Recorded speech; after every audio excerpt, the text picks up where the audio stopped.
तो सर आपने कहानियाँ लिखने का सिलसिला जो है वो शहर तमन्ना से जो आपका शुरू हुआ, जो उसमें छपा था उस रिसाले में, आपने जो पहला नाटक जो लिखा था फिरंगी लौट आए, वो किस दरमियान लिखा था और उसकी इंस्पिरेशन कैसे मिली आपको कि अब कहानी के अलावा एक नई विधा नाटक की तरफ आपने रुख किया?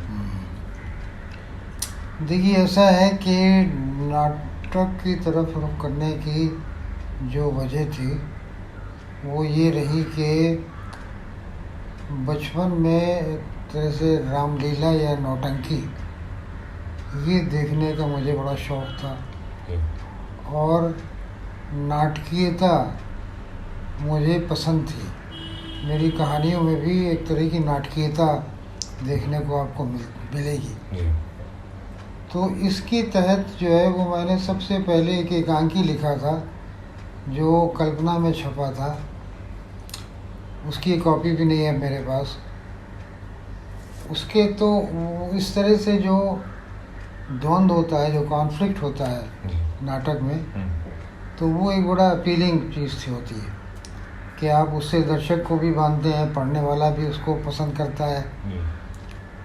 तो अब ये फिरंगी लौट आए का सब्जेक्ट जो है वो ऐसा है कि 1857 में फतेहपुर में सिविल रिबेलियन हुआ था। अच्छा। यानी यहाँ कोई अंग्रेज़ों की छावनी नहीं थी, लोगों ने रिवोल्ट किया था और 30 दिन तक लोगों ने यहाँ हुकूमत की थी।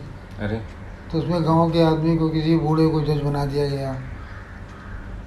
उसने जो फैसले किए बहुत सही फैसले थे।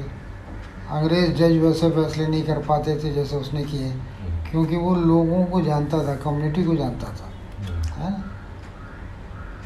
उसके बाद फिर अंग्रेज़ फौज लौट के आती है और फतेहपुर के ऊपर फिर से अंग्रेज़ों की हुकूमत हो जाती है।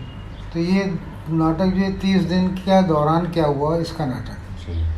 उस 30 दिन, एक महीने में फतेहपुर के अंदर कौन से सोशल पॉलिटिकल चेंजेस आए, किस आदमी ने क्या किया, कि उन्होंने कैसा रोल रहा, है ना। ये सब बातें उस नाटक में हैं।